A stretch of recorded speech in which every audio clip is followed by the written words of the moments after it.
സമീപകാലത്ത് പോലീസിനെ ഏറ്റവും കൂടുതൽ പ്രതിരോധത്തിലാക്കിയ കേസായി മാറുകയാണ് കോട്ടയത്തെ ദമ്പതികളുടെ തിരോധാനം. കാണാതായി 1.5 മാസം പിന്നിട്ടിട്ടും തുടങ്ങിയിടത്തു നിന്ന് ഒരടി പോലും അന്വേഷണം മുന്നോട്ട് കൊണ്ടുപോകാൻ പോലീസിന് സാധിച്ചിട്ടില്ല.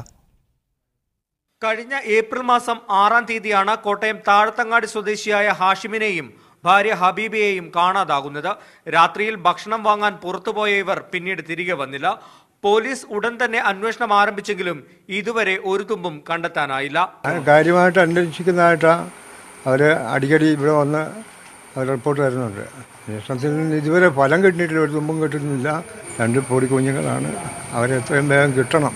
സമീപകാലങ്ങളിൽ പോലീസ് തെളിയിച്ച കേസുകളിൽ ഭൂരിഭാഗവും മൊബൈൽ ഫോണുകളുടെയും CCTV ദൃശ്യങ്ങളുടെയും പിൻബലത്തിലാണ്.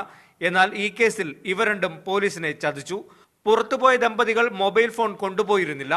കൂടാതെ ഇവരുടെ വാഹനം കടന്നുപോകുന്ന CCTV ദൃശ്യങ്ങൾ ലഭിക്കാത്തതും തിരിച്ചടിയായി.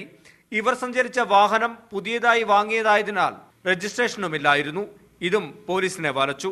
സമീപത്തെ ആറ്റിൽ വീണതാണോ എന്ന് സംശയമുണ്ടായിരുന്നെങ്കിലും നേവി എത്തി തിരച്ചിൽ നടത്തിയിട്ടും പ്രയോജനമുണ്ടായില്ല.